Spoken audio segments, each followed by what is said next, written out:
Prontinho. Então, boa tarde a todos. Eu quero agradecer, né, a oportunidade de estar aqui no grupo de estudos de filosofia brasileira, FIBRA. Meu nome é Adriano Messias e estou atualmente fazendo doutorado na Universidade Federal do Ceará, com a pesquisa, né, sobre Clarice Lispector. Hoje eu vou apresentar algumas anotações de leitura sobre a filosofia, né, de Clarice Lispector, a partir do livro da Márcia Sá Cavalcante Schubert, Atrás do Pensamento, né, Filosofia de Clarice. Então, a primeira anotação que eu coloco é que, lendo esse livro, né, a gente percebe que há uma tese, né, por trás desse livro que eu consegui identificar, que é que existe uma filosofia, né, em Clarice. Claro que filosofia aqui, entre aspas, porque a gente está falando filosofia no sentido de pensamento, né, de sentido. E essa filosofia é uma filosofia poética, né, também poética, entre aspas, a gente vai explicar o sentido de cada palavra. Então, a autora, ela afirma, né, que existe uma filosofia poética em Clarice, enquanto uma escrita do ato de escrever. Então, a gente vai tentar demonstrar isso. Pode passar.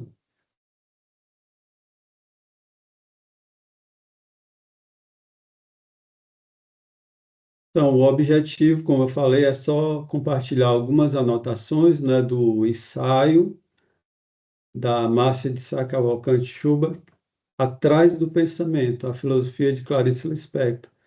Esse ensaio foi publicado no Rio de Janeiro, em 2022, pela editora Bazar do Tempo. E a gente quer também demonstrar, a partir desse ensaio, a riqueza filosófica da obra ficcional de Clarice Lispector, uma escritora brasileira ucraniana que nasceu em Tchetchelnik, na Ucrânia, mas passou pouco tempo, né, lá, só nasceu e veio para o Brasil, depois morou no exterior e retornou definitivamente ao Rio de Janeiro, mas que adotou a língua portuguesa e a cultura brasileira como a sua pátria, né? E ao lado de Guimarães Rosa, Clarice Lispector é uma das vozes mais inventivas e revolucionárias da língua portuguesa, né? Como se pensa e como se escreve em nosso país. Pode passar. Então, nós temos aí a professora Márcia Cavalcante, na autora do livro. Pode passar. Bem, vamos começar com a intenção da autora, né? Ela começa dizendo que isso não é um livro sobre Clarice. Ela, ela diz que é uma homenagem, uma declaração de amor à obra de Clarice, né, e à própria existência. Então, ela diz que não vai fazer análise da influência de filósofos ou teorias presentes na autora, mas ela vai ler o escrever de Clarice, que para ela é uma escrita do pensamento no ato de pensar o estar sendo da existência. Então, esse é o objetivo dela, né? Que a gente vai, aos poucos, analisando. Pode passar.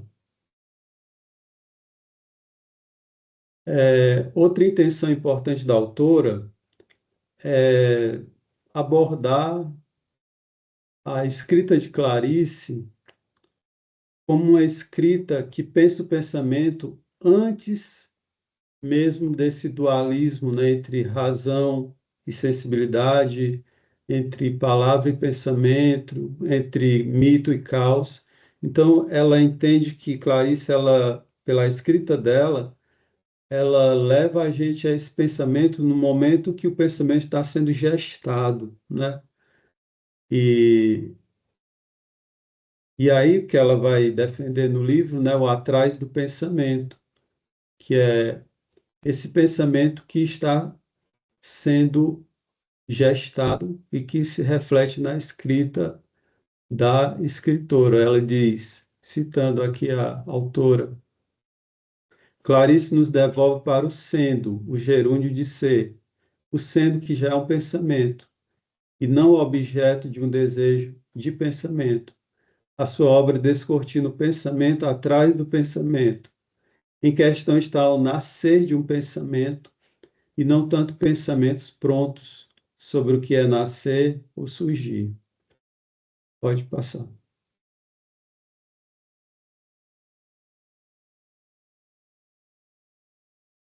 Pode passar. Isso. Eu passei, não está aparecendo para vocês o Ah, sexto, tá, a tá, tentação desculpa. da filosofia? É, então, aqui nós temos uma tentação que a autora identifica na filosofia, que é tentar parar esse movimento do pensamento, né? Que para ela é algo que Clarice ela tenta manter. Porque a filosofia, segundo ela, busca fixar o pensamento em formas rígidas, né? Em conceitos, estruturas, categorias. E Clarice não, ela já deixa um espaço para esse movimento do pensamento, né? O pensamento que se pensa a si mesmo, ou sendo, né? Esse sendo que se pensa na escrita.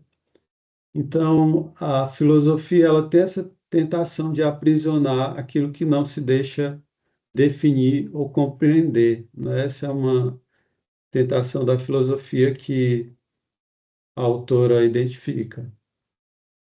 Pode passar. Então, aqui nós vamos começar a entrar no que seria essa filosofia de Clarice, né? A filosofia da Clarice, a gente pode dizer assim, inicialmente, né? Que ela é uma filosofia do não sei. A Márcia Schubert até identifica esse não saber em Sócrates, né? A filosofia começa com um espanto, um não saber, né?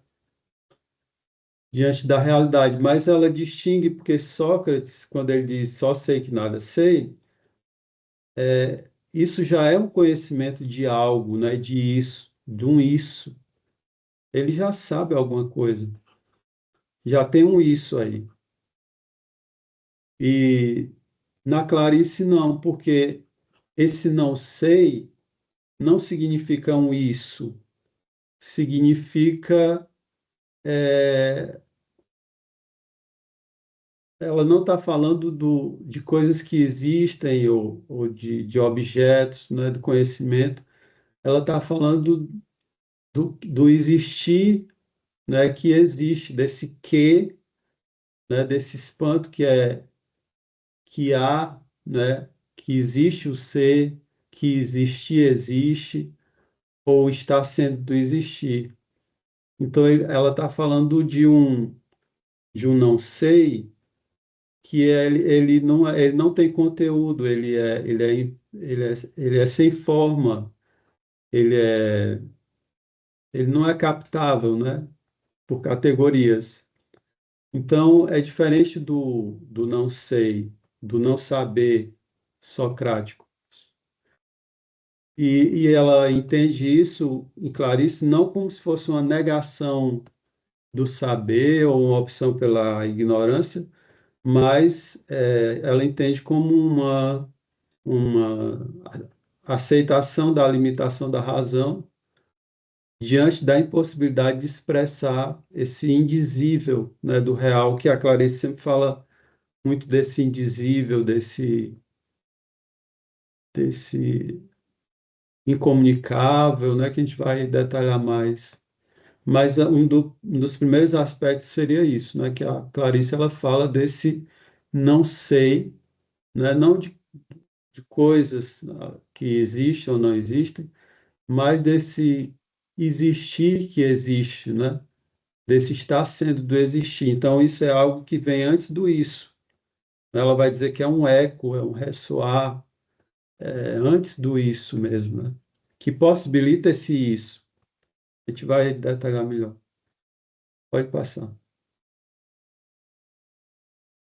E aqui entra outro aspecto interessante dessa filosofia, que é a aprendizagem, né? Que a autora diz que toda a obra de Clarice é uma aprendizagem desse não sei, né?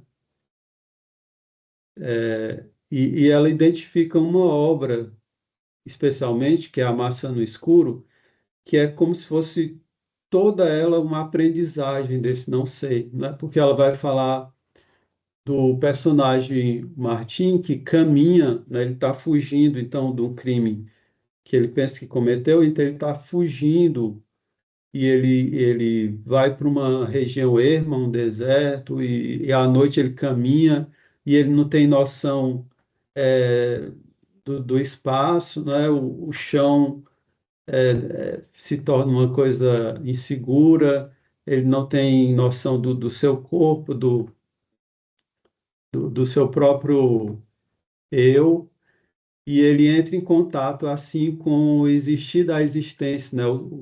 O sendo das coisas.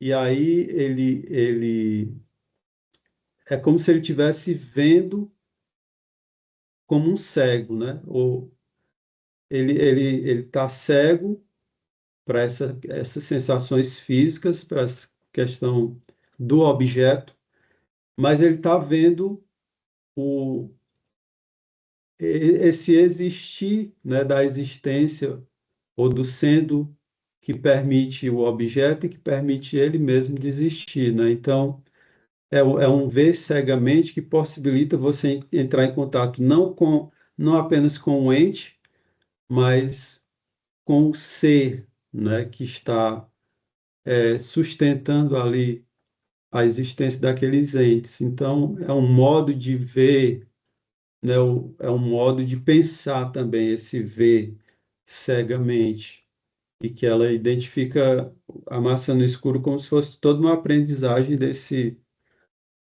não sei clariciano. Pode passar.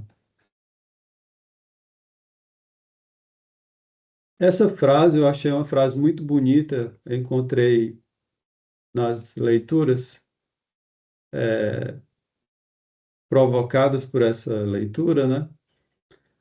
Que a realidade não tem sinônimos.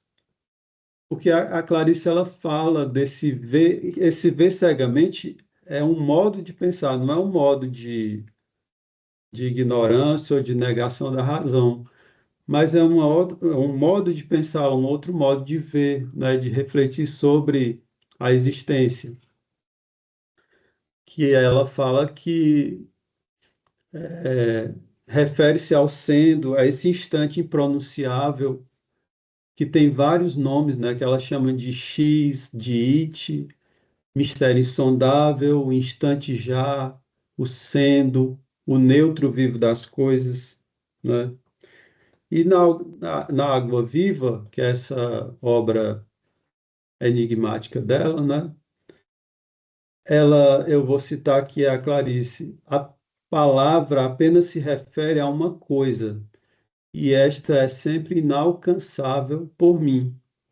Cada um de nós é um símbolo que lida com símbolos, tudo ponto de apenas referência ao real. Procuramos desesperadamente encontrar uma identidade própria e a identidade do real, mas a realidade não tem sinônimos. Então, o que ela diz é que a palavra, a linguagem, ela não tem acesso a esse inalcançável, né, a esse insondável, a esse it, né, esse neutro vivo das coisas.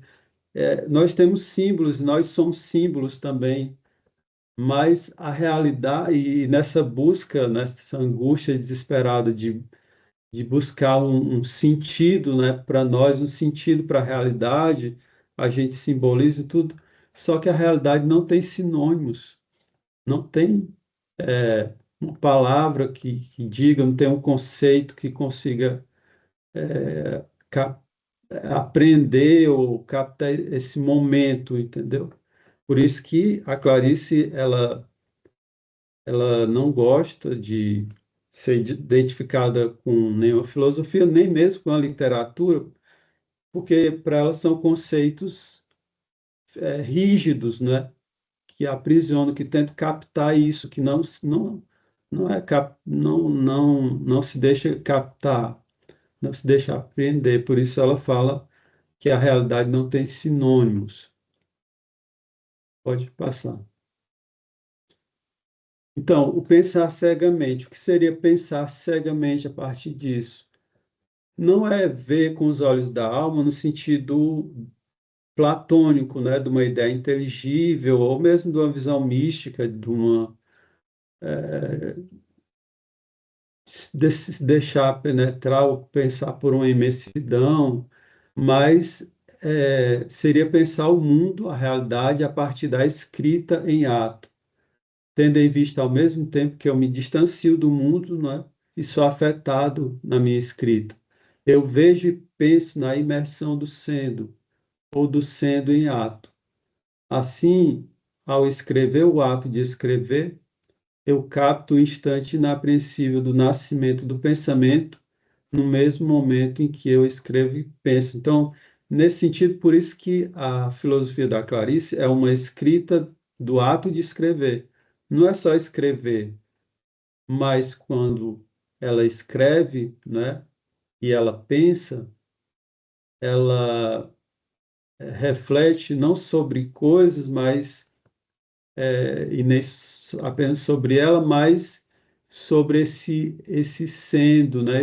Esse instante inapreensível que ela capta de alguma forma, que ela não sabe entender, mas ela tenta manter isso na escrita. É tanto que a escrita de Clarice, ela é uma escrita que é uma revolução nos verbos, né?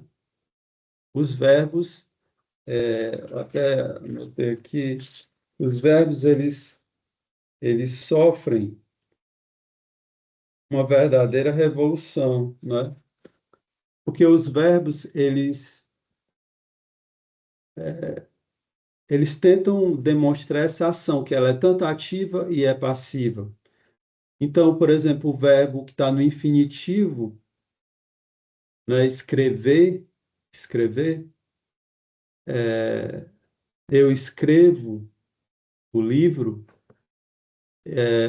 o oblíquo vai colocar eu escrevo-te, né, eu escrevo-me, né? Então, é um verbo que ele sempre, a ação recai no sujeito e ele muda o sentido, ele muda completamente de sentido com esse oblíquo, porque ele se torna um verbo reflexivo e que recai no sujeito. Então, é uma revolução, né? Um verbo que, que às vezes é neutro, ou que fala de um objeto, e por meio desse oblíquo, né, do ti, do mi, que ela usa muito, vai se voltar sempre para um eu, para um sujeito, né, para um sentido interior e uma reflexão, né, sobre esse sendo da existência. Então, a forma como ela usa esses verbos, né, é muito sintomática, né, do que ela pensa. E mais tarde a gente vai ver que ela fez isso conscientemente, ela quis fazer isso, né? Não foi uma coisa, foi fruto de um trabalho, né, de escritora e de pensadora também. Pode passar. Aqui outro aspecto dessa filosofia do não sei, né? Poderia ser só a filosofia do não sei, mas ainda tem a poética. Mas por enquanto a filosofia do não sei, ela tem uma perplexidade, né? Uma perplexidade que nasceu com a filosofia. A própria filosofia, ela nasce do espanto, né? Da admiração, mas ela segundo a autora, perdeu esse espanto, essa admiração, né? Aqui eu observo uma clara referência ao seio-tempo, né? Aí eu coloquei as primeiras linhas do primeiro parágrafo de seio-tempo, que o Heidegger ele denuncia esse esquecimento do ser, né? Porque ele diz que a filosofia, que houve um abalo, né, no pensamento do qual surgiu a filosofia, que é esse abalo que há ser, né? Que existir existe, que há ser, que se é. E isso foi um abalo, né? Foi um evento que os gregos eles captaram, mas a partir do momento que eles captaram, eles perderam, né? Segundo Heidegger, porque eles tentaram, então, dizer o que era o ente, né? Com Aristóteles, perguntar o que é o ente. Então, eles, a partir do momento que eles tentam definir, eles perdem essa novidade, esse abalo, né? E aí entra essa questão do atrás do pensamento, né? Que tenta preservar isso, essa novidade. Não, não por meio de conceitos, claro, mas pensando a partir do sendo do ato de escrever, na sua perplexidade de evento, de acontecimento, de clarão, de éclair, que estilhaça as nossas certezas. Essa palavra, segundo a Márcia Schubert, éclair, a Clarice ela não traduzia, né? Ela não queria traduzir porque ela dizia que não tinha tradução, porque é como se fosse um clarão, um, uma luz, né? Um relâmpago, mas ao mesmo tempo que ele ilumina, ele destrói também as nossas certezas, né? Do cotidiano, ele estilhaça as nossas certezas. Então, esse abalo, esse evento, esse acontecimento de que há ser, né, que se é, segundo, né, Heidegger, e eu percebo aqui uma ressonância de Heidegger, que a filosofia perdeu, né? E o próprio Heidegger vai dizer que é a filosofia nunca foi filosofia, porque a filosofia sempre foi um esquecimento do ser, a história do esquecimento do ser. Ela teve esse clarão, esse abalo, mas perdeu no momento que tentou definir, pensar sobre ele. E esse atrás do pensamento pensa esse sendo, né, no ato de escrever, ou escrever, o ato de escrever, quer realmente preservar esse acontecimento, essa novidade. Pode passar. Então, aqui o atrás do pensamento, né? O atrás do pensamento não é um lugar, né? Claro, não é um lugar espacial. Também não é o inconsciente, apesar de a gente ter aí um papel do inconsciente, mas não é o inconsciente. Ela chama de um eco, como se fosse uma ressonância da iminência do instante, na potência, na força vital que se vivendo para si e em tudo que existe. Nesse sentido, não tem um antes ou depois temporal, mas um sentir-se por um triz diante do desamparo da vida, sem palavras e pensamentos, para expressar a sensação diante da novidade do inesperado, que não é um objeto de conhecimento, mas um ressoar do próprio centro da existência em ato. Então, é como se a gente quisesse sempre definir, né, dizer as coisas, o objeto, dizer o que é o objeto, e aqui a gente teria que estar por um triz, assim, como se a palavra tivesse na ponta da língua, mas não sai, né? Está por um triz a palavra, você vive na iminência desse dizer. Está na ponta da língua, mas não. E a gente se incomoda com isso, porque a gente quer dizer, a gente quer conceituar, aprisionar, e não viver com essa iminência, esse por um tris, né, da palavra, da linguagem, que não, que não diz e que tenta dizer e se expressando não se expressa e dizendo não diz, né, e afirmando nega. Então, é uma iminência na própria linguagem, né, ou no ser da linguagem, que é essa forma de pensamento. Pode passar.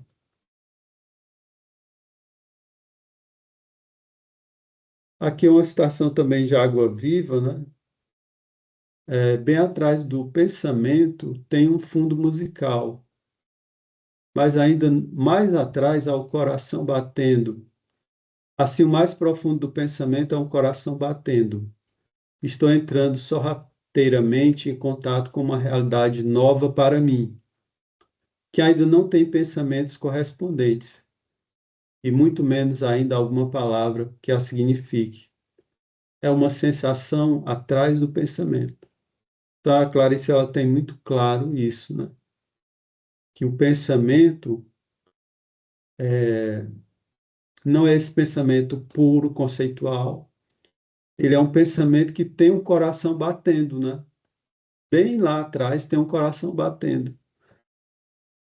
E é uma sensação nova, não tem pensamentos para dizer isso, que correspondam a isso. Não tem nenhuma palavra nova que signifique. É uma sensação atrás do pensamento. Claro que em Clarice, esse coração batendo não significa sentimentos no sentido comum ou cotidiano de sentimentos que a gente fala, né? A gente vai ver o sentimento para ela tem outro significado. Pode passar.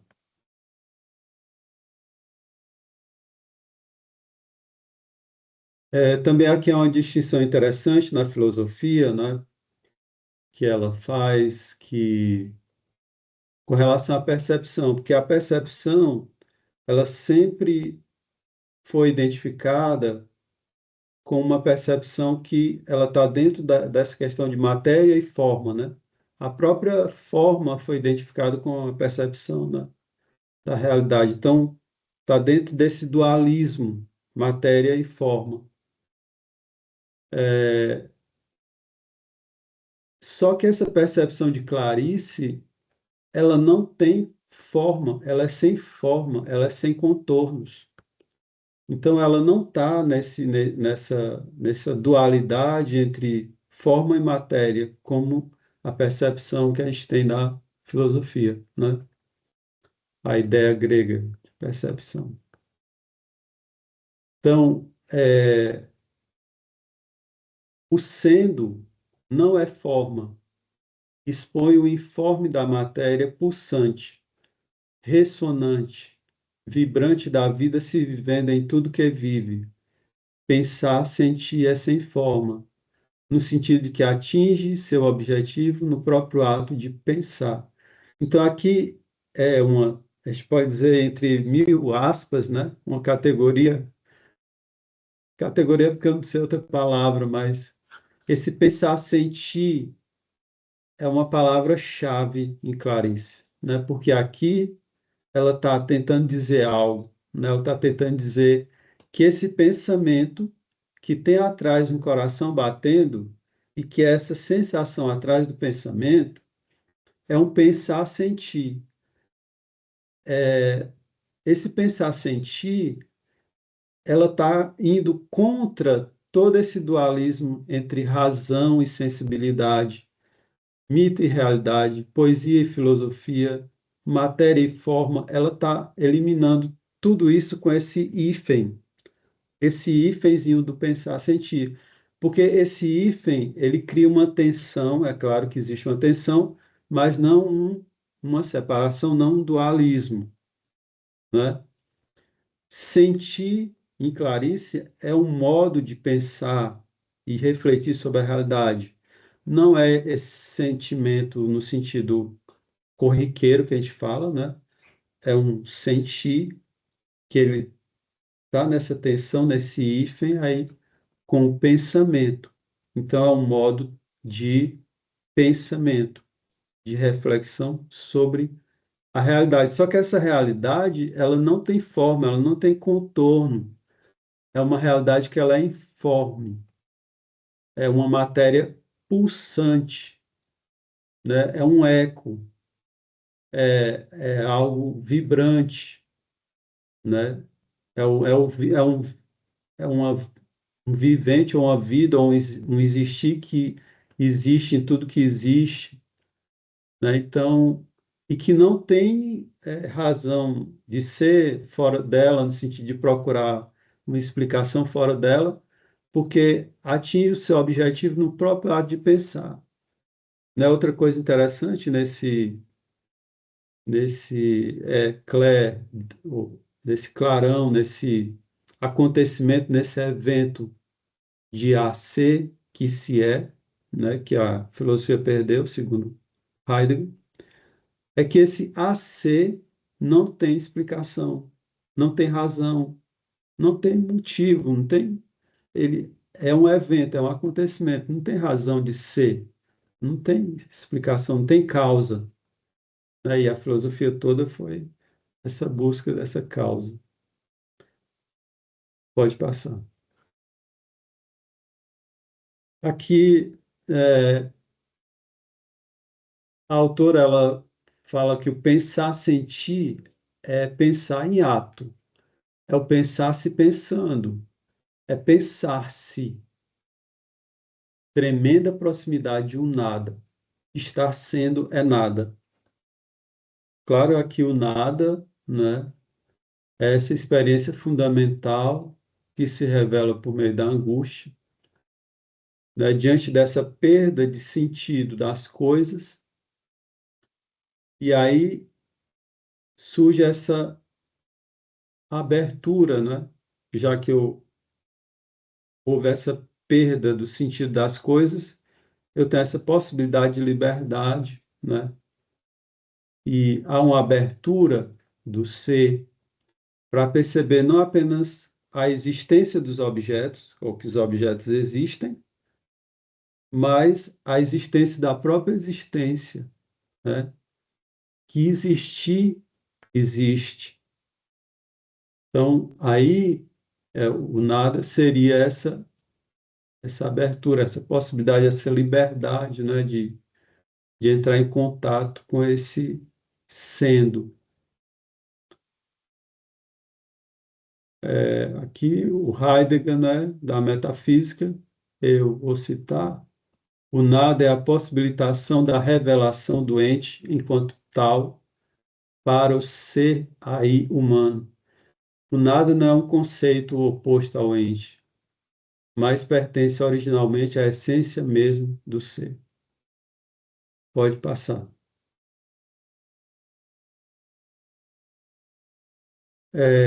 Ela analisa também esse último romance, né, da Clarice, que é Um Sopro de Vida, que para ela expressa também esse eco ressonante do sendo em ato, no ato mesmo da escrita.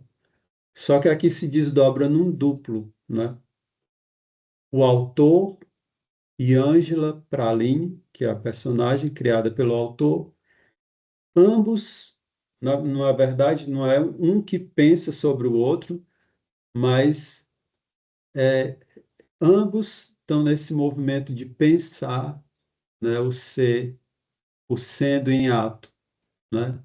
Um é motivo para o outro de estar pensando esse sendo. Então, por isso que é um duplo do atrás do pensamento, é um duplo. É um duplo ressoar que se escreve ao escrever em ato. Se desdobra entre autor e personagem. E nada é mais que o próprio pensamento nascendo no momento em que é pensado, na escrita. Então, esse duplo né? Aí o autor e o personagem pensando, né? Um sendo ocasião para pensar esse sendo da existência. Vou citar Clarice. Ângela não é um personagem, é evolução do sentimento. Ela é uma ideia encarnada no ser. No começo só havia a ideia. Depois veio o verbo ao encontro da ideia. E depois o verbo já não era meu, me transcendia. Era de todo mundo. Era Ângela. Aqui o verbo, né? Não tem como não lembrar do verbo, né? Do Antigo Testamento, né? Do Gênesis,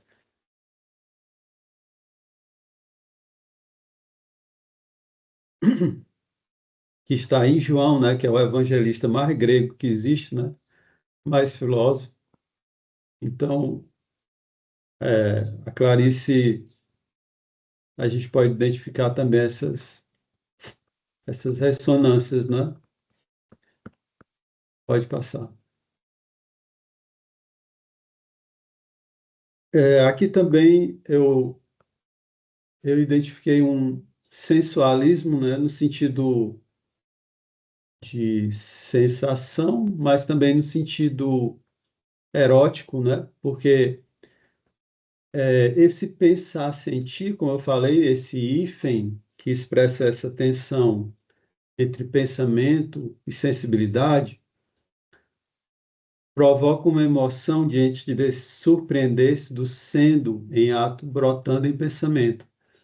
Aqui temos um momento raro de excitação e prazer, que surge não de pensar pensamentos, mas de ser um pensamento que se pensa a si mesmo. Vou citar a autora. O que excita e sensualiza são os raros momentos em que o sendo em ato pensa de maneira que se brota em pensamento. Raros instantes em que se é um pensamento e não apenas alguém que pensa pensamentos. Então, aqui esse sensualismo, né, essa excitação, essa erótica, né, de saber, não é apenas pensar pensamentos, ou sobre coisas, objetos, mas é se sentir, na verdade, é você pensar, né, alguma coisa que está em você, né, alguma coisa que lhe constitui, alguma coisa que torna o seu ser possível, né? Quando você pensa, enquanto pensamento, você está pensando esse sendo do pensamento que também lhe constitui, né, que lhe sustenta. Então, nesse sentido, quando a gente está aprendendo alguma coisa nova, a gente tem esse prazer, né, da novidade, de aprender uma coisa nova. E imagina você se surpreender com esse sendo em ato, né, e você captar isso, e você sentir parte disso, né, e sentir que isso é o mais presente, essencial e imperceptível, e que é você, né, que esse a ser que se é, né, também é, é você, está em você, ou lhe constitui de alguma forma, né? Então, essa excitação e esse prazer, que eu chamo de sensualismo, em Clarice. Pode passar. Então, aqui nós vamos entrar no processo criativo, né? A Clarice, ela acredita na intuição, mas a intuição, né, que gera uma inspiração, não inspiração assim como se tudo fosse inspiração, né? A gente vai ver que tem muito trabalho também.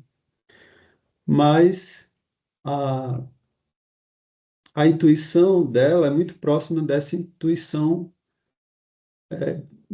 bergsoniana, né? Enquanto fruição sentido. Só que A de Lispector, ela está muito ligada ao ato de escrever, né? Ao escrever do ato de escrever. A pôr em palavras esse sentir pensar. Através desse jogo do inconsciente, né? Que vem a palavra e traz à tona o sendo em ato do pensamento. Então, vou citar aqui a autora. Seu sentido de intuição aproxima-se de um entendimento literal do título de Bergson, os dados imediatos da consciência, mas mesmo assim transmutados, pois imediato não significa o mesmo que o apenas sentido, e sim a intuição, enquanto que se gruda e se cola ao escrever. Então, para ela, tudo está ligado ao escrever, esse ato de escrever, né? A escrita para ela é filosofia, porque a filosofia ela nasce, ela tem essa disputa também na sua origem, né? Quando Platão expulsa os poetas da sua cidade ideal, e ele vai dizer que a filosofia, antes dele, né, o Sócrates vai dizer que a filosofia é um movimento do pensamento, é um movimento do espírito, e que é, não deve ser fixado ou capturado pela escrita. Então, há essa disputa entre oralidade e escrita, né? E depois o seu discípulo Platão, ele vai tentar preservar esse movimento do pensamento em diálogos, né? Diálogos como se fossem diálogos da alma consigo mesmo, de uma forma dramática, de uma forma dinâmica. Então, desde o início, a filosofia ela se debate com essa questão do movimento do pensar, né? De ter, não essa tentação de aprisionar ou não, né? De dar vazão a ele. Mas nesse sentido, a filosofia ela não apenas se expressa pela escrita, como a própria escrita é um modo de pensamento. Então, nesse sentido, a própria escrita é uma filosofia, né? Nesse sentido de pensamento. E, segundo a filosofia da linguagem, não é possível pensar sem linguagem. Não existe pensamento sem linguagem. E a linguagem se manifesta de várias formas, né? E na escrita, ela tende a fixar, a aprisionar.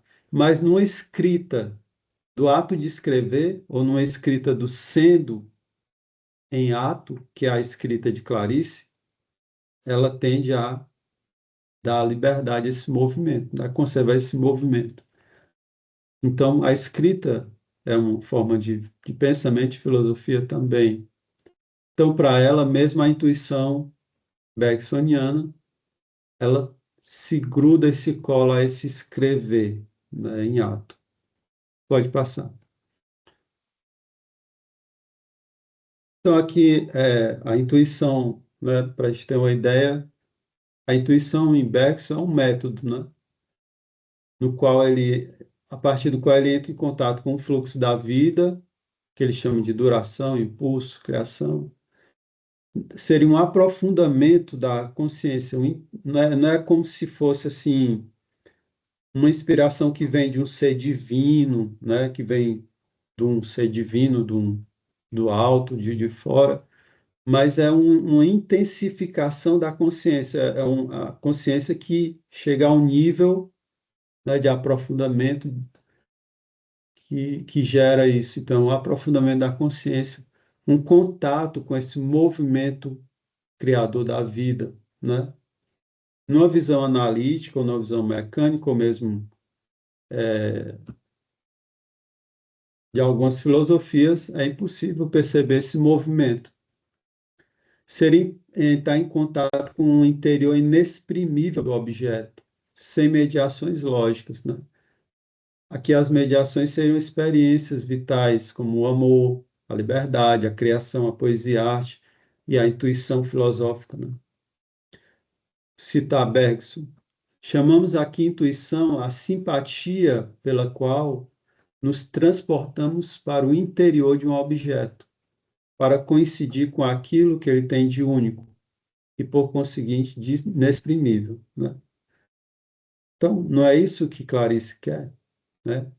Não é isso que ela busca, né? Só que ela busca isso a partir do escrever, do ato de escrever. Pode passar. A intuição em Clarice, né?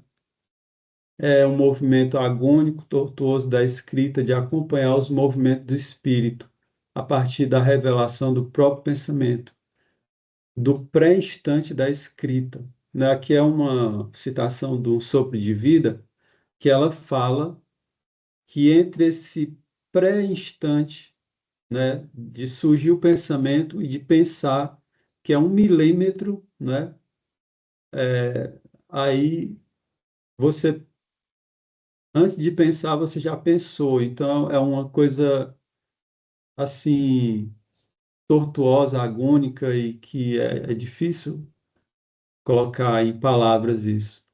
Meu pensamento, com a enunciação das palavras mentalmente brotando, sem depois eu falar ou escrever, esse meu pensamento de palavras é precedido por uma instantânea visão, sem palavras, do pensamento, palavra que se seguirá quase imediatamente.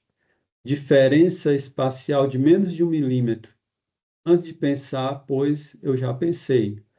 Às vezes a sensação de pré-pensar é agônica, é a tortuosa criação que se debate nas trevas e que só se liberta depois de pensar, com palavras, né? Então, essa intuição dela é uma intuição sofrida, né? A agonia que é entre o pensamento que está brotando, né? E esse pensar que já se pensou e pensar isso na escrita, né? Então, é algo bem tortuoso.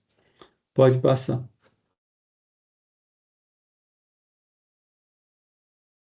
É, aqui sim, aqui nós temos essa palavra, né? Por que que eu coloquei filosofia entre aspas? Aqui vamos explicar o que é filosofia, segundo a autora. A filosofia de Lispector, ela não é uma filosofia ligada a uma lógica, né, de conceitos, mas é uma filosofia enquanto um surpreender-se diante do sendo em ato, nascendo em pensamento, no instante mesmo da escrita. É isso que é filosofia em Clarice, segundo a Márcia Schuber. É um surpreender-se, portanto, guarda essa perplexidade, né, esse abalo, é um surpreender-se diante do sendo em ato, nascendo em pensamento no instante mesmo da escrita, né? Esse a ser que se é, que, que, que nasce ali, que se revela no escrever do ato de escrever, no instante que você está escrevendo, né? Que você busca manter isso, essa novidade, esse movimento do pensamento. A filosofia de Clarice não é uma filosofia de pensamentos, tampouco é uma filosofia sentimental, né? Ou emocional, no sentido de sentimentos cotidianos, né? Mas é um pegar em flagrante o brotar-se em pensamento.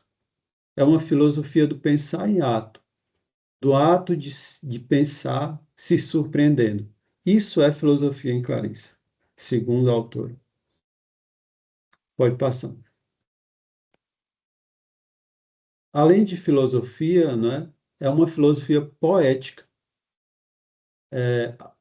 Poética não no sentido da poesia literária, nesse sentido aí, não. Mas no sentido do fazer, né? A poiesis, né? De fazer uma poética do pensar, uma poética do fazer, enquanto trabalho excessivo do escritor que capta, por meio da inspiração, o instante exato em que o sendo em ato brota em pensamento. é uma poética do ver, do olhar, que capta o momento certo, a precisão do efêmero, do sendo em ato. Então, essa poética, né, que exige muito trabalho do escritor, mas nesse trabalho tem um momento que ele capta esse inexprimível, né? Esse instante inexprimível, esse neutro, esse it, esse sendo em ato. E é poética no sentido de que capta, né, com precisão esse efêmero do sendo em ato. Pode passar. É como um sentimento constante do inconsciente, que coloca entre parênteses o pensamento lógico, e que jorra diante do nada, e de repente se vê surpreendido com a manifestação do sendo em ato do pensamento, brotando em um pensar sentido da escrita do ato de escrever. Cito o sopro de vida. O pré-pensamento é o pré-instante. O pré-pensamento é o passado imediato do instante. Pensar é a concretização, materialização do que se pré-pensou. Na verdade, o pré-pensar é o que nos guia, pois está intimamente ligado à minha muda inconsciência. O pré-pensar não é racional, é quase virgem. Então, esse jorrado inconsciente,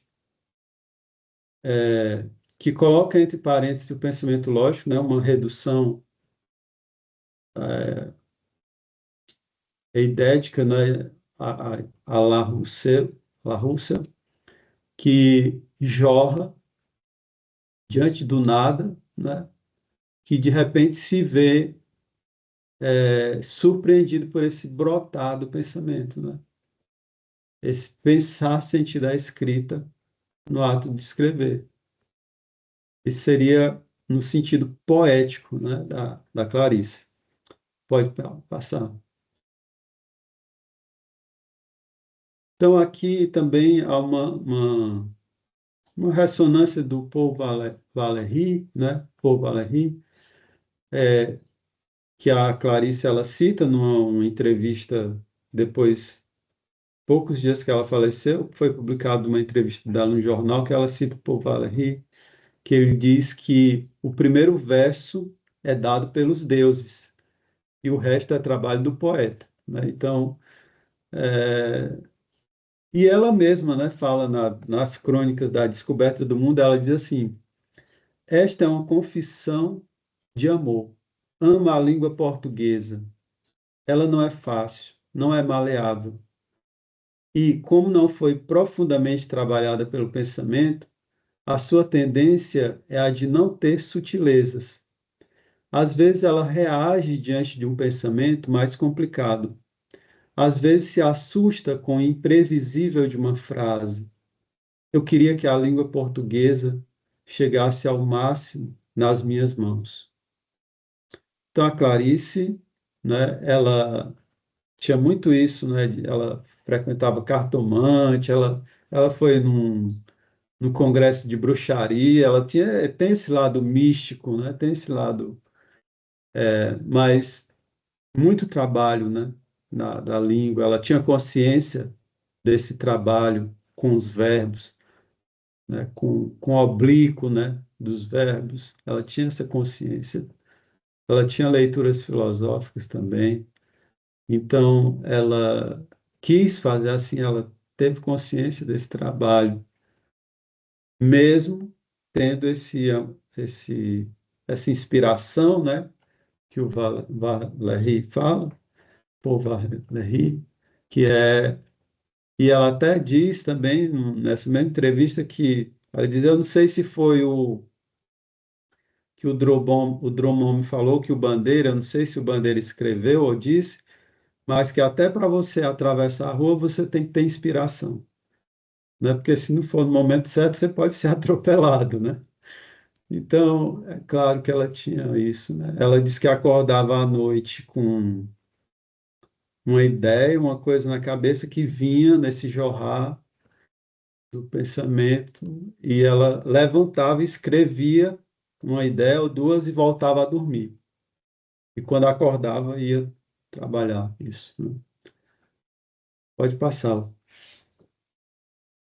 Então, enfim, Clarice, né, vou terminar com uma citação do romance, o último romance dela, Um Sopro de Vida, né, que foi publicado postumamente.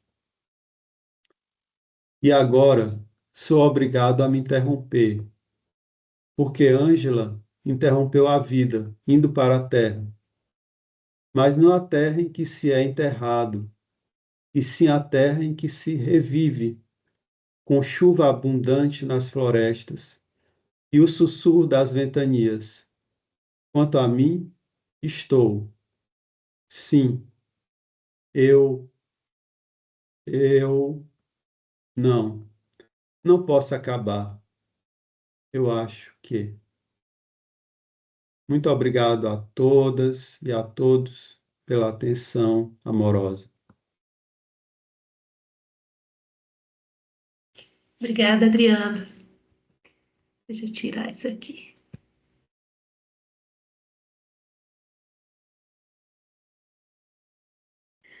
Bom, eu, eu vou começar falando, né? Já que eu estou coordenando. Enfim, é uma sensação muito diferente para mim de escutar alguém falar da Clarice, porque é muito raro isso e quase sempre eu me sinto meio assim. A única coisa que eu sei um pouquinho mais na minha vida é a Clarice, sabe? O resto a gente vai só se virando aí, nadando na floresta das ideias e tal. Eu acho que você vai ter que voltar um outro dia, porque eu anunciei para todo mundo que você ia falar do que você vai fazer na sua tese, né? Que era trabalhar Clarice com o Kierkegaard. Eu realmente esperava que a gente tinha conversado um pouquinho por mensagem sobre essas ideias, e você tinha dito aquilo sobre a paixão segundo GH e temor e tremor. Eu tinha até umas coisas para falar sobre isso, mas você acabou apresentando outra coisa. Eu queria te perguntar primeiro um detalhe que para mim passou batido. Essa autora é filósofa? É a Márcia Sim, Cavalcante? Ok. sim, ela é professora de filosofia. Ela trabalhou, ela foi professora na UFRJ, né? Uhum. Durante alguns anos, mas agora ela trabalha na Suécia, professora na Suécia, Certo.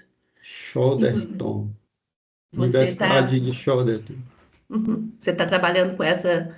é, Bom, ela faz uma panorâmica grande aí da obra toda da Clarice, e isso está servindo como um alicerce para você, assim, para a Porque tese. eu estou lendo todos os autores, né, os críticos, assim, que eu Uhum. tenho acesso. Tá certo. Não, acho que é uma leitura muito legal, mas ao mesmo tempo, exatamente por ser panorâmica, a gente às vezes perde um pouco, né, do detalhe. Enfim, eu acho que quando você entrar na sua pesquisa mesmo, quando você for trazendo as suas ideias de pontos específicos da obra, talvez você vai se divertir mais, né, com esse contato direto aí com a obra da Clarice. Eu queria comentar algumas coisinhas, assim. Cuidado, lá no início, acho que no seu primeiro, segundo ou terceiro slide, aparecem umas datas, né? Datas da biografia da Clarice, que não confere exatamente, é bom dar uma Uhum. conferida nisso. Por exemplo, uma coisa que eu lembro que veio de cabeça, fala da passagem dela do período no Nordeste, depois ela ficou fora do Brasil, mas na verdade, dos 12 aos 20 e poucos anos, ela viveu no Rio, né? Eles mudaram para o Rio, e esse é um período importante também, de onde quando ela estuda direito e tudo mais, passa a adolescência dela no Rio de Janeiro, na verdade. Detalhezinhos assim que é para. Já que você pôs Sim. as datas, podia não pôr, né? Mas já que elas estão lá, é bom conferir direitinho. Eu acho que uma coisa, eu perguntei se a autora trabalhava diretamente com a filosofia, porque me incomodou um pouco, às vezes, essa referência à filosofia, né? A Clarice está falando de um jeito e a filosofia diz de outro jeito, como se a filosofia fosse uma coisa, um bloco homogêneo, assim. Por isso que eu falei, quando essa interpretação panorâmica que está tentando ver a obra toda, às vezes faz um tipo de comparação que fica complicado. Que filosofia? A filosofia é tão diversa, a gente tem tantos modos diferentes de fazer filosofia. Então, qual filosofia é essa? É a que ela está se contrapondo e tudo? Acho que é legal ter. E mais com calma nos pontos específicos, né? E eu sou meio influenciada por uma ideia do Benedito Nunes, Ele diz assim que quando a gente trabalha filosoficamente uma obra literária, é legal você tratar aquela autoria como ficcional. E tratar a autoria como ficcional quer dizer prestar atenção no contexto. Em cada obra vão aparecer ideias que nem sempre vão estar em toda a obra. No caso da Clarice, na verdade, existe uma coerência interna muito grande, mas mesmo assim, eu, quando faço trabalhos, eu tenho um pouco de pudor em me referir diretamente às ideias como se fossem da autora mesmo, já que ela está fazendo uma obra de ficção o tempo todo, né? Então tem algumas coisas que você diz no final, por exemplo, citando um sopro de vida. Então, algumas coisas ali são muito próprias desse romance, para a gente entender isso como é o último romance. Então, quando a gente pensar numa obra final de um filósofo, a gente tende a pensar que na obra final existe uma síntese, né? Alguma coisa que vai explicar o que ficou para trás. Eu acho que isso não necessariamente vai ser verdadeiro com a literatura. No caso da Clarice, às vezes tem coisas que aparecem lá em Perto do Coração Selvagem, que é o primeiro livro, que vão ser retomadas. Tem sementes de pensamento ali, de quase tudo que vai aparecer depois. Então, assim, a temporalidade é um pouco diferente. Um Sopro de Vida, um romance muito marcado por essa intuição, eu acho, da morte que ela vive, foi escrito no ano que ela morreu e tudo mais, enfim. A gente tem que ter algumas especificidades. Por exemplo, você falou uma coisa, toda a obra da Clarice é uma aprendizagem do não sei. Eu escutei uma vez de um professor, toda a obra da Clarice diz respeito a uma reflexão sobre a morte. Qualquer frase dessa que a gente disser, ela no mínimo, ela é verdadeira e falsa ao mesmo tempo, se ela não for só falsa, porque não dá para resumir numa ideia o que foi toda a obra da Clarice, a não ser uma que ela própria diz, né, numa crônicazinha, que é esse esforço gigantesco de perceber o que ela sentia e expressar isso em palavras. Isso ela própria diz. Isso dá para dizer que toda a obra dela fala. É uma crônicazinha chamada O que eu queria ter sido. Bem curtinha, bem legal nesse sentido, de um depoimento pessoal, para dizer, da própria obra, né? É, eu não entendi uma coisa quando você diz que a Márcia se refere à palavra éclair, né? E dizendo que a Clarice não quis traduzir. Em que ponto? Onde que está isso na obra da Clarice, que aparecesse essa palavra e não traduzida?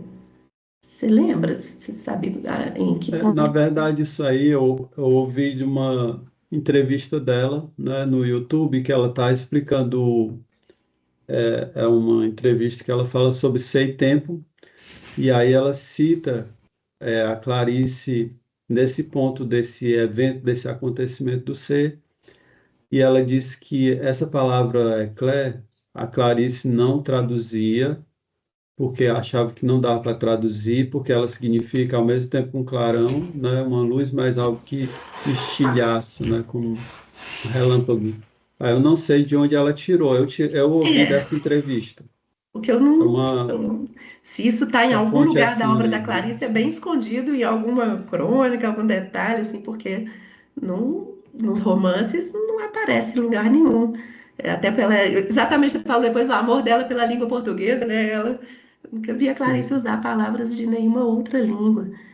A não ser em coisas muitíssimo específicas, né? No livro A Hora da Estrela, eu fiquei pensando se era sobre isso, que aparece a palavra explosão muitas vezes, assim, ao longo do livro, que tem um pouco esse sentido apontado aí, mas é explosão, não é eclair.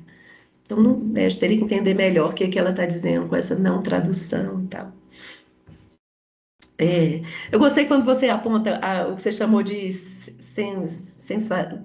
sensualismo, foi a palavra que você usou?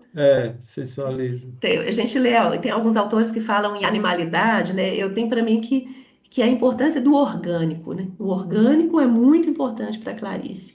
Atrás do pensamento está a carne, né? De alguma maneira, é uma carne que ela vai nomear de modos diversos, em vários pontos diversos da obra dela. Ideias, palavras como plasma, placenta, sangue, são palavras muito comuns que passam por toda parte. Isso, pensar carne. E aí, logo depois você apontou a questão do verbo, também usar o verbo. Inevitavelmente a gente pensa no verbo, né, do Evangelho de João.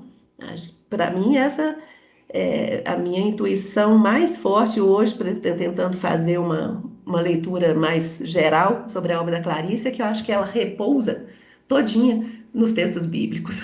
Você tem a Bíblia aparecendo aqui e ali, às vezes explicitamente, às vezes um pouco mais implícito. Quanto mais a gente conhece a Bíblia, mais você consegue ir encontrando esses ramozinhos, né, que vão aparecendo em toda parte. É muito presente mesmo. E dá uma lógica, né? Tem uma certa.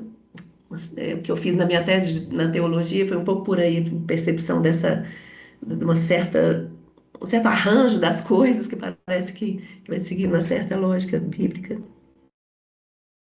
Acho que é isso, Adriano. E realmente fiquei curiosa para saber como você vai trabalhar depois. Lembra quando a gente conversou que você falou sobre a Paixão segundo GH e Temor e Tremor, e eu até tinha mandado para você o texto que eu fiz sobre a moralidade em A Paixão segundo GH, porque eu acho que tem uma intuição muito legal ali quando você pensa em Temor e Tremor, porque é, uma coisa da suspensão da ética, que está lá, a gente vê vários autores trabalham Temor e Tremor pensando isso, quando o religioso é, fica num patamar tal que exigiria uma suspensão da ética. E acho que é isso que eu tentei falar ali naquele meu texto sobre como eu entendi essa questão do moral, do demoníaco em A Paixão segundo GH, que a gente pode entender como uma suspensão da ética também, que depois é retomada de alguma maneira. Então, acho que esse é um diálogo muito frutífero mesmo, se você for seguir por aí, pensar em A Paixão segundo GH e Temor e Tremor. Legal. Bom, se você quiser responder, desculpa, a gente falei demais, mas depois a gente passa para os Eu outros também. agradeço muito, né? É um privilégio, né, ter uma pessoa que conheça tanto Clarice e as observações, ó, tá anotando aqui. Realmente essas questões das datas têm que ser revistas, né? E essa contraposição que ela faz com a filosofia, né? Pelo que eu entendi, é aquela filosofia sistemática, né, lógica, entre aspas, hegeliana, que até mesmo o Kierkegaard faz isso, né? Então, nesse sentido, é esse tipo de filosofia que ela se refere, né?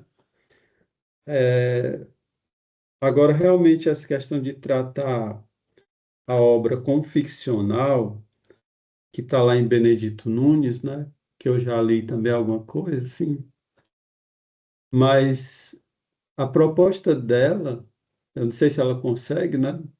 Mas é tratar como um ensaio acompanhando a escrita da Clarice, né?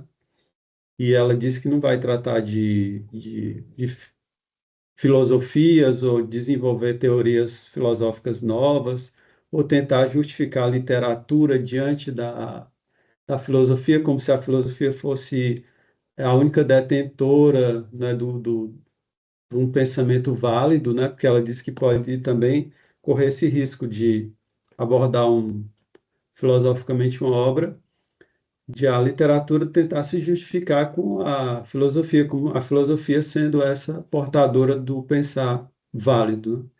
Então ela diz que não vai fazer isso, nem também desenvolver outras teorias ou expandir a filosofia com outras teorias. Então, nesse sentido, eu acho que ela tenta fazer esse ensaio, né, acompanhando a escrita, né? Não sei se ela consegue esse sentido ficcional, mas ela diz isso bem no início. Agora, realmente, eu vejo um problema, né, de tratar o romance assim, cada romance. Isso é uma questão que eu não sei ainda, eu não tenho uma posição, porque assim, a Clarice, como você falou, desde o primeiro romance, tem temas que vai até, né, a Hora da Estrela, né? Então, tem temas ali, mas cada obra ela tem uma especificidade, né?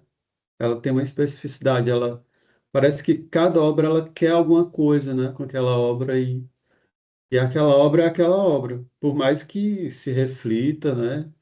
E, e temas, por exemplo, que estão porque esse método dela de escrever assim com notas, né? Então, muitas coisas. Por exemplo, tem crônicas que estão em Água Viva, né? Eu vi uma crônica lá em Água Viva, crônicas que foram reunidas na Descoberta do Mundo, que a gente encontra muitas no Livro dos Prazeres, né? Então, escritos que se repetem, né, nessa colagem, essa bricolagem, sei, de notas. Em contrabando. Pois é, e eu acho isso legal, eu acho muito legal, porque isso rompe também com a questão tradicional de romance, de literatura, que a Clarice não gostava, né? Eu acho que assim, tem temas mesmo, e a gente pode fazer um trabalho filosófico temático, transversal, mas que a cada vez se situe contextualmente qual é a ideia que está Sim, sendo trazida, né? Só mais um detalhe antes de eu passar para o Paulo, que eu acabei pulando aqui, mas é muito importante, quando você falou assim, o pensar sentir é uma categoria, mas com mil aspas.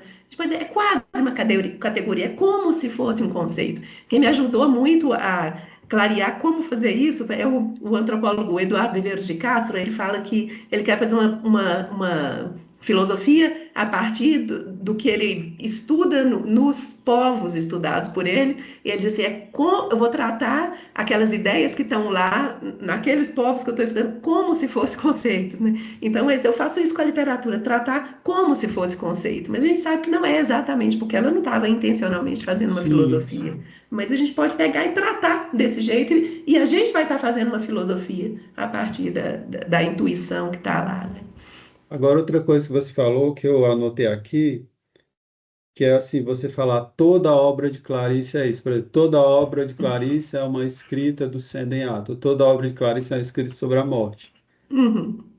Realmente, isso aí é problemático, né? Mas, assim, é um recorte que a autora, Sim, ela fez, né? Ela optou por fazer. Claro que é entendi. problemático, né? Eu acho que toda abordagem é problemática, né? Tem os seus limites. Agora, ela fez esse recorte, mas... E aí você não esgota, né? Não Uhum. tem como esgotar uma obra dessa assim, dizendo toda é isso. Isso. Não O tem que a gente esse pode fazer é todo, evitar esse tipo de mas afirmação aí, como ela generalizante. quer fazer essa abordagem, né? Que é muito influenciada por Heidegger, né, mas não só Heidegger, mas outros autores, mas parece que ela tenta realmente fazer um ensaio, ela não fica presa muito às categorias. E tem um momento que parece que ela acha que a Clarice ela conseguiu fazer o que o Heidegger não conseguiu. Porque o Heidegger, ele faz isso, né? Depois ele vai tentar uma linguagem nova, né? Para além do método fenomenológico. Ele vai tentar isso e mas não consegue, né? O segundo Heidegger, do evento apropriativo. E tem certo momento que parece que ela acredita que essa realização se dá ou aconteceu na escrita de Clarice, o que o Heidegger não conseguiu, né? Essa Eu vou, linguagem. Tá? deixa eu passar para o Paulo agora. Nosso tempo está indo. Depois o Robson. Bom, Adriano, em primeiro lugar, parabéns pelo seu interesse nessa questão, mas a observação que eu tenho a fazer, em certos aspectos, ela vai mais ou menos na linha do que a Marília falou. Ela disse que estava esperando que você viesse com assim, estabelecendo uma comparação ou uma relação entre a Clarice e o Kierkegaard, né? Aí, de repente, você me traz um imenso Heidegger no pedaço, né? E então a gente fica meio assim, sem saber o que fazer. Mas o que eu notei foi o seguinte, né? Eu dei uma olhada, à medida que você estava fazendo a apresentação, eu ficava pensando assim, não, isso está com um cheiro de Heidegger, né? Dali a pouco está cada vez cheirando mais a Heidegger, até que apareceu o nome dele, né? Mas eu levei um susto, porque depois também veio o Bergson, né? E eu acho que os dois, assim, não batem muito, sabe, para a gente entender a Clarice. Eu sinto o seguinte, quer dizer, parece que você leu o livro da Márcia, eu dei uma olhada rápida aqui na internet, né? Ela atualmente ela é professora na Suécia, né? Mas as obras dela, tudo que ela escreveu, tem Heidegger no meio, sabe? Então era de se esperar que acontecesse uma coisa desse tipo ao fazer, no momento que ela faz um estudo da Clarice também, né? Mas a impressão que me deu é o seguinte: a Clarice, ela, assim, não é muito fácil da gente acompanhar, de entender o que é que ela está dizendo, né? Mas ela tem uma lógica, tem uma consistência, né? E quando a Márcia tenta explicar o que é que a Clarice quis dizer, eu acho que aí ela mistura tudo, joga farofa no ventilador, sabe? Entra com uma linguagem assim, sem muito pé nem cabeça, extremamente metafísica. E aí eu me lembro, inclusive, você mesmo falou agora mesmo aí, que o Heidegger não deu conta de fazer o que a Clarice fez. Então, obviamente, não use o Heidegger para tentar ver o que que a Clarice fez, sabe? Eu acho que para você fazer a comparação entre a Clarice e o Kierkegaard, o que a Márcia Cavalcante está fazendo é como que você não deveria fazer. Sabe? Eu acho que ela é um bom exemplo de que você deveria evitar nessa comparação. Ela pode ser interessante e, inclusive, assim, aquela linguagem filosófica, né, o sendo do existir, tereré, aquilo a gente fica assim meio impressionado, parece que tem alguma coisa misteriosa ali no meio, mas pode ser uma pura viagem na maionese, sabe? Isso é perigoso e para aproximar a Clarice que apesar de certa obscuridade, né, dá para você sacar. Compara os textos da Clarice com os textos da Márcia, para você ver a diferença brutal. Né? Uma enrola tudo, a outra, né, ela finge que está enrolando, porque na realidade ela está te entregando aquilo que é importante entregar, sabe? Então a minha sugestão seria essa, quer dizer, quando você for desenvolver a sua pesquisa, você pode até citar a Márcia, sabe? Mas eu aconselharia que você dissesse, olha, ela está caminhando por uma via que, né, assim, não é boa para a gente compreender o que é que a Clarice está falando, sabe? Foi mais ou menos isso que eu senti o tempo todo e eu estava preocupado em te colocar, sabe? Acho que é bom, né? Espero não te desanimar, porque às vezes parece que você ficou muito animado com a Márcia, né? E eu acho que vale a pena estar animado, mas cuidado, que se você for para fazer essa comparação da Clarice com o Kierkegaard, não use a Márcia. Se você quiser comparar Clarice com Heidegger, tudo bem, pode usar, né? Mas não acho que vai dar bom resultado, não, né? Mas eu acho que seria mais consistente, sabe? Então, essa seria mais ou menos assim a minha sugestão. Espero não te desanimar, espero assim te dar uma dica aí para que quando você for realmente atacar, né, a relação da Clarice com Kierkegaard, você descubra o caminho mais adequado, tá bom? Quero só acrescentar antes de você responder que o Paulo falou uma coisa importante que eu passei batida aqui também na hora de falar. Linguagem, né? Fica com o vocabulário da Clarice. O vocabulário, o tipo de palavras que ela usa são essas que devem aparecer no momento de você tentar explicitar algo, né, conceitual, né, ou como que conceitual, ou uma certa lógica que está ali.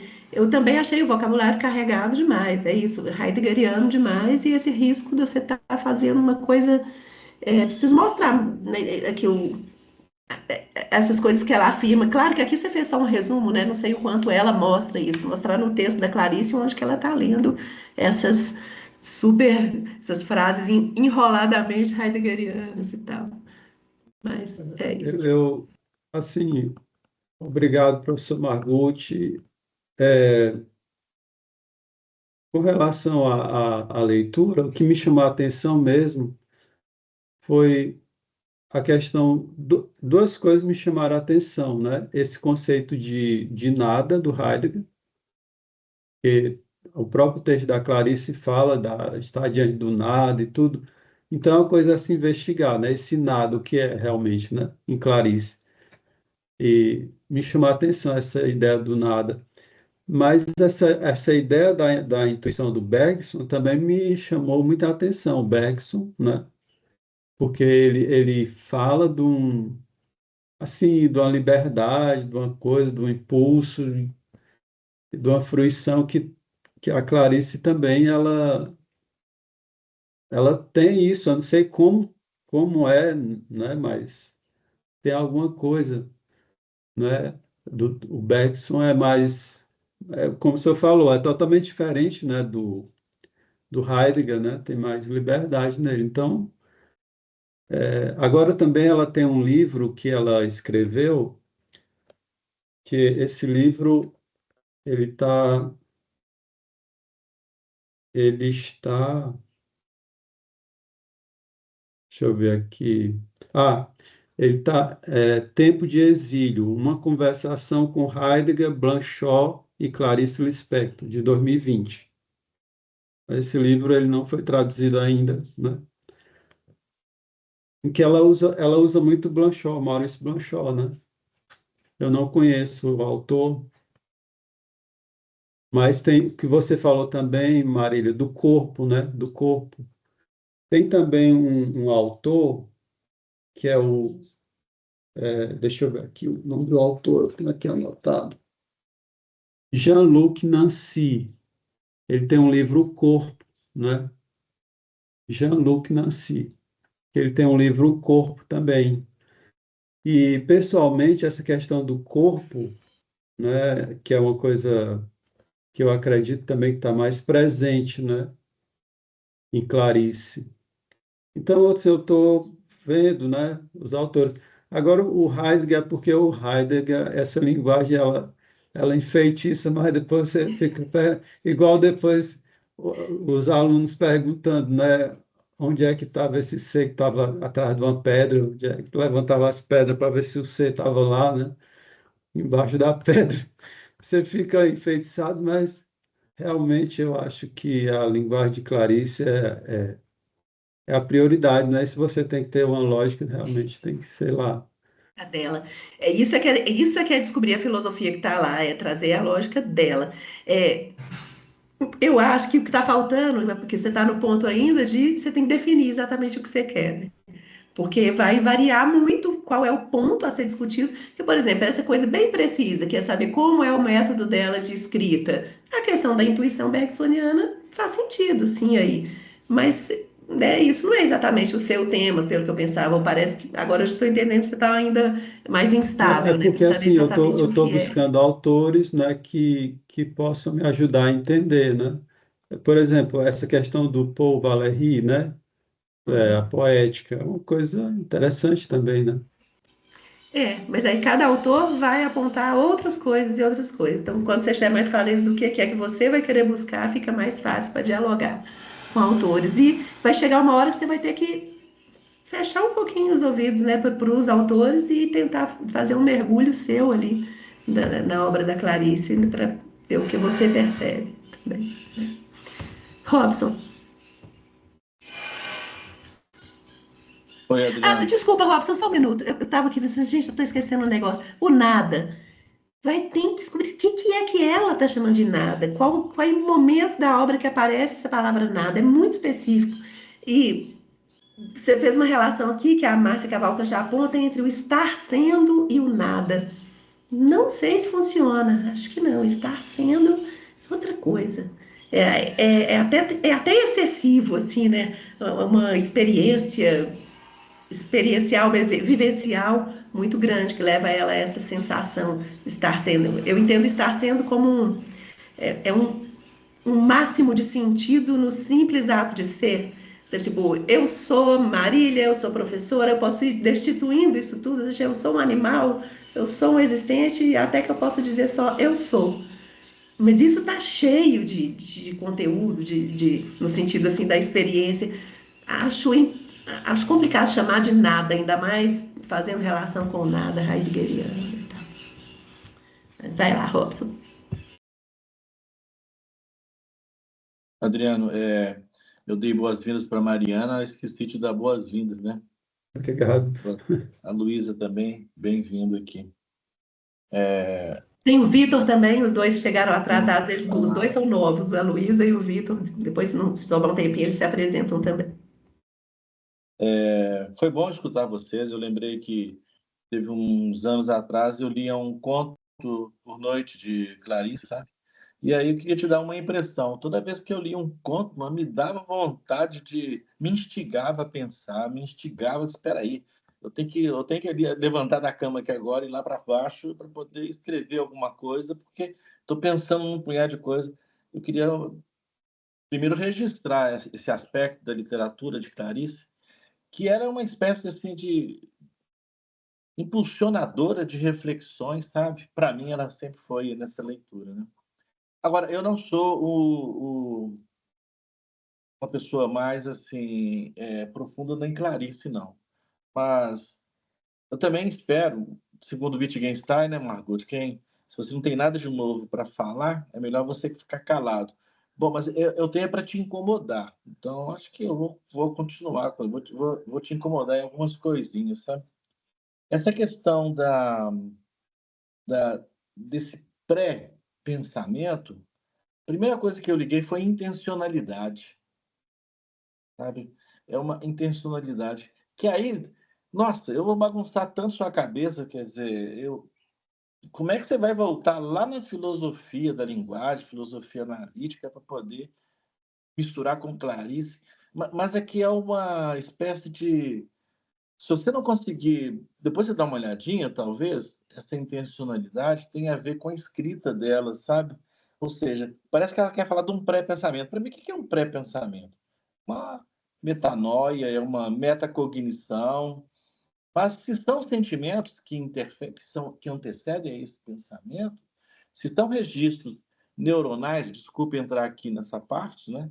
Se são registros neuronais que ela tem, que é antes do pensamento, antes da reflexão, aí intencionalidade, poxa, mas aí Quine, Sears, quer dizer, quem entende disso é o Paulo Margutti. Agora, eu quero deixar um trabalho, uma coisa para você pensar. Você consultou a biblioteca dela? Quais eram os livros que ela tinha em casa? A biblioteca da Clarice? Que isso é um modo de trabalhar também. O que ela leu de filosofia? Será que ela sabia alguma coisa? Eu não tenho, como os outros aí, participantes, um grande conhecimento do trabalho da Clarice Lispector, não. Mas talvez buscar a biblioteca dela seria um meio de ter registros, sabe? Senão você pode enxergar muitas coisas na obra dela e te atrapalhar. Por exemplo, estou trabalhando dois pensadores brasileiros. Eu estou trabalhando o Milton Santos e o Celso Furtado.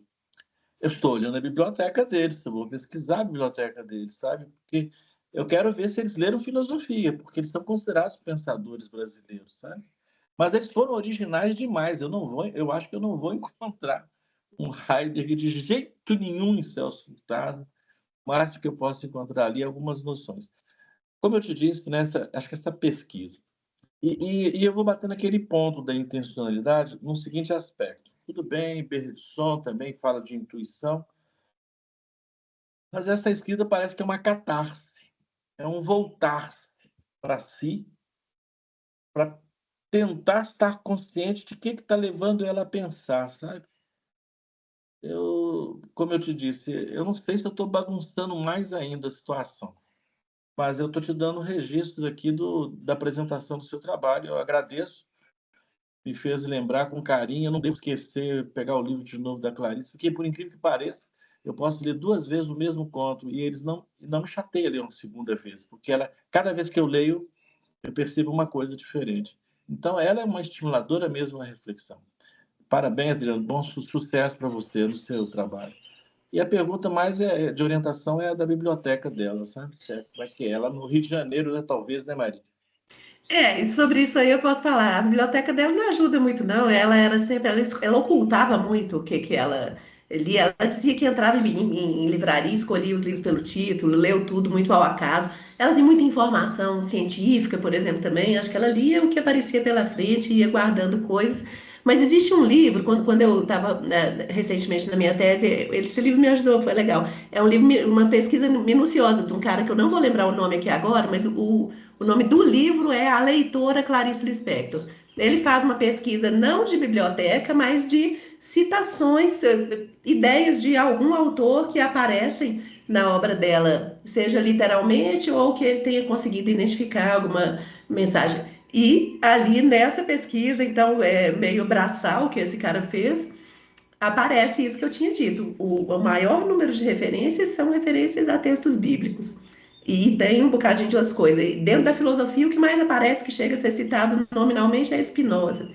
E, enfim, é por curiosidade, mas não ajuda muito, não. Eu acho que para interpretar a obra da Clarice, essa ideia da influência não ajuda muito, não. Ela realmente faz um ponto de partida bem interessante.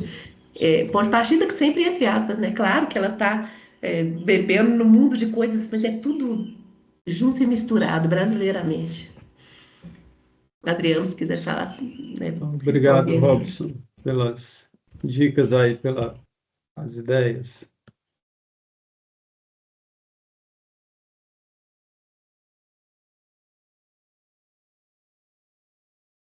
Fechei o microfone. Alguém mais gostaria de falar com o Adriano? Perguntar, comentar? Você, Adriano, quer acrescentar alguma coisa? Como o Paulo falou, eu vou reforçar, espero que você não fique desanimado, ao contrário, eu acho sua intuição muito boa. Volta para o que você estava pensando sobre temor e temor. Daniel, pode falar. Oi, pessoal. Boa tarde, tudo bom? Vocês me escutam? Sim, Sim, você não consegue abrir sua câmera, não? Estou abrindo aqui agora. Pronto, é porque eu estava no celular, a bateria está pouca. Então, primeiro, parabenizar o Adriano, né, pela apresentação, gostei bastante. Eu acho que o autor, Marília, que você mencionou, eu dei uma fuçada aqui na internet, não sei, Ricardo Iannassi, a leitora Clarice Lispector. Eu estou procurando aqui ver se eu acho em PDF. É esse mesmo. Uma questão rápida para o Adriano, né? Adriano, eu não sou um profundo conhecedor da Clarice, né? Sou mais um curioso, tenho vontade de me aprofundar mais, mas no grupo de estudos que eu estou conduzindo aqui na UEMA, a gente leu o Via Crucis do Corpo dela, né? Que acho que é uma obra que não é tão trabalhada, né? Nos comentários. E aí eu queria saber se você vai trabalhar essa obra e se de alguma maneira você não sei, pretende utilizar essa obra como um desses exemplos, né, do que a Marília colocou, do orgânico, né, da carne, do sangue. A gente fez uma leitura dessa obra como uma obra de uma espécie de tragédia, né? A tragédia do corpo. Lança o indivíduo, né, numa espécie de destino, para além do que a razão pode conduzir, né? Às vezes ali de acordo com uma falha pessoal, né? Enfim, foi uma brincadeira que a gente fez no grupo, o pessoal gostou bastante. Eu queria saber se essa obra te interessa, se você vai trabalhar ela. É só isso. Obrigado, viu, gente? obrigado, Daniel. Sim, eu me interesso, sim, não é porque essa temática do corpo, eu acho que ela é bem central em Clarice. Mas vocês têm esse material, tem em PDF, o resultado desse trabalho? Não, o resultado ainda não, porque eu pretendo desenvolver isso posteriormente, né, na forma de artigo, alguma pesquisa de um pouquinho Ah, mais de sim. fôlego. Mas se você quiser, depois a gente pode conversar para trocar Pronto. figurinha. É porque essa questão do corpo, é, pelo pouco que eu li, eu acho que ela está presente, né, muito forte em Clarice. Até mesmo sobre a questão da náusea, né? Quando ela fala que a minha náusea não é igual à do Sartre, né? A minha náusea é sentida mesmo, né? Como um vômito, né? Aquele Ela precisou vomitar. falar isso porque já estavam começando a fazer, né, aproximações entre ela e Sartre e tal. A Via Crucis do Corpo pode levar a gente a muitos lugares diferentes. Eu tenho um ex-aluno da teologia que ele fez um trabalho, depois virou até um livrinho, onde ele coloca a Clarice como uma hermeneuta da Bíblia. Ele faz uma contextualização a partir de teólogas feministas que trabalham com hermenêutica bíblica e tal, e ele usa vários contos de A Via Crucis do Corpo para mostrar isso. Eu falo que ele foi mais longe do que eu nesse sentido, assim, que ele realmente declarou com todas as letras que ela está fazendo uma leitura bíblica mesmo e colocando questões. Um trabalho bem legal. Depois eu posso te mandar essa referência. Tá certo, eu agradeço. Tudo isso vai me ajudar muito. Agora, tudo isso está abrindo coisas A demais, né? Então, referência, vamos viu? lembrar, você vai ter que dizer o que Eu que tenho você que quer. fechar. Porque, assim, a minha ideia original mesmo é assim, é só pegar uma obra, né, da Clarice como uma obra de Kierkegaard, né? Uhum. Seria a obra Temor e Tremor, né? Nessa obra do Kierkegaard, a gente pode identificar que há uma suspensão teleológica da ética, né? Porque o personagem lá, Abraão, né? O ato que ele vai realizar de sacrificar o filho é um ato que vai além desse estágio ético, né? Vai para um outro estágio que seria o religioso. E aí Uhum. você não tem mais um telos racional, no sentido kantiano, né? A razão, mas seria um telos, então aí transcendente no sentido absoluto, né? Uma obrigação para com Deus, então seria uma coisa que vai além do ético, né? Mas sem dispensar o ético. Então, em Clarice, quando ela faz esse esvaziamento do eu, né? Diante dessa essa desmontagem que ela sofre, né, na Paixão segundo GH, ela sofre essa desmontagem, esse esvaziamento, e ela passa desse lugar, né, da mulher que é a classe média, a escultora e tudo, e vai até o quarto de serviço, é um outro mundo, né, que ela de certa forma, ela se esvazia desses conceitos, né, desse status dela, dessa visão de mundo, né, e tudo.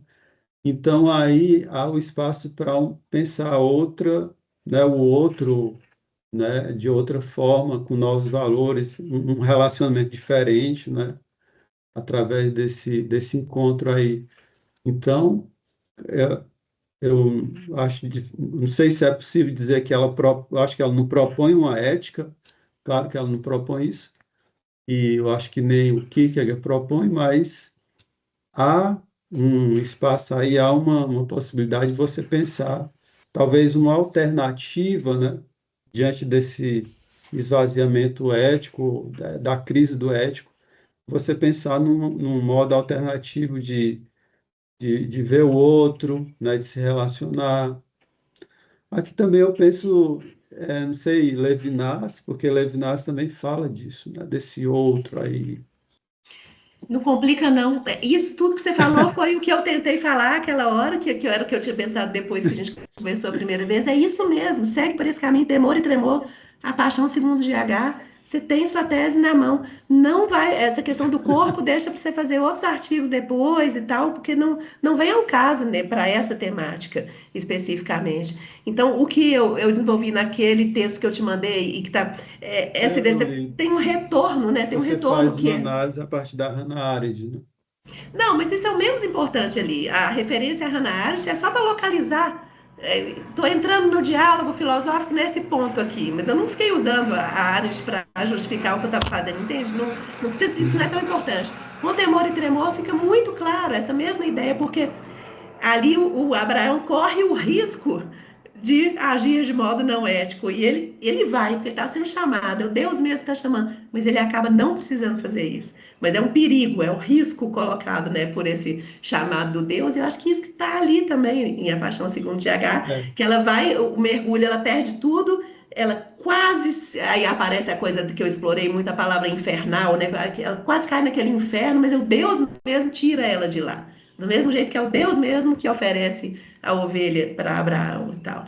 aí Então, isso dessa, aí tá dessa, muito bom. Isso eu acho que dá para fazer uma coisa muito legal. dessa tese aí da ética, eu acho que teria um outro desdobramento, que seria a questão, o conceito de cavaleiro da fé, não é que está lá em Temor e Uhum, Tremor, esse cavaleiro da fé, que dá esse salto, né? Que ele, ao mesmo tempo que ele se abandona, né, em função do absurdo, né, desse ato, de sacrificar o filho, mas ele tem essa esperança, essa confiança que vai receber o filho de volta, não em uhum, outra vida, mas nessa mesma, né?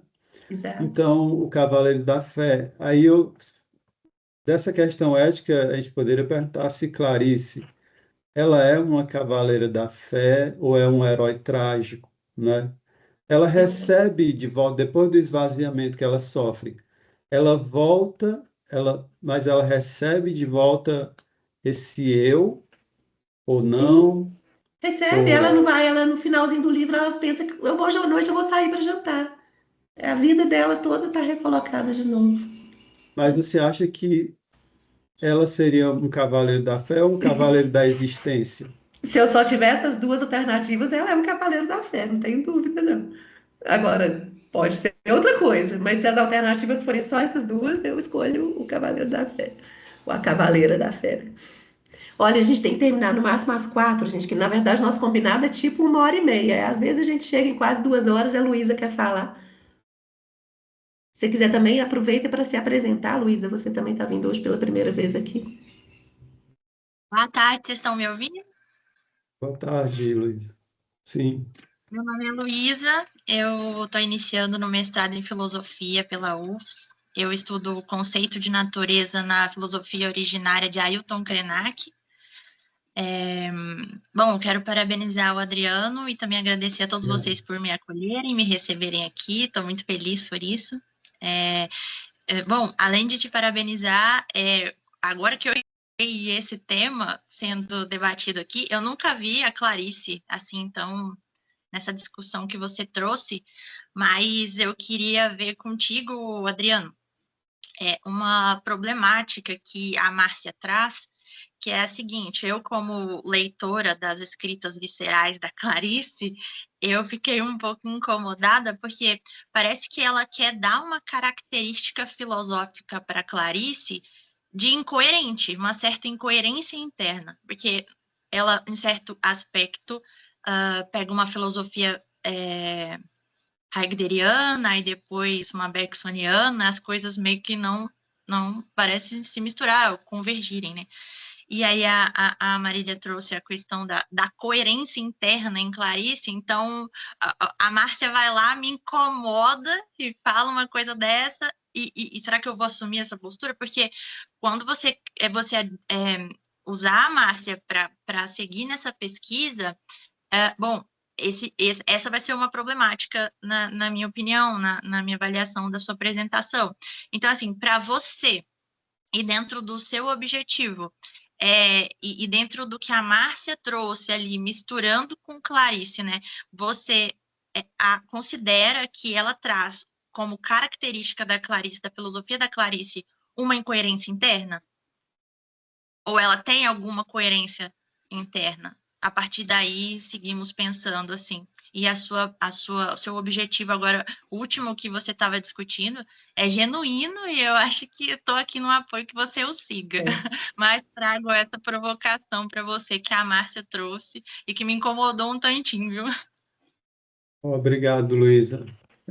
Eu não tinha pensado nisso ainda, como você colocou. Eu não tinha pensado assim, mas o que ela fala do ponto de vista de Heidegger, né, da questão do sendo, né, do ser, e essa questão da intuição de Bergson, eu acho que ela usa Bergson só mesmo nesse momento, né, um momento bem pontual da análise dela, mas eu acho que, no geral, é heideggeriano.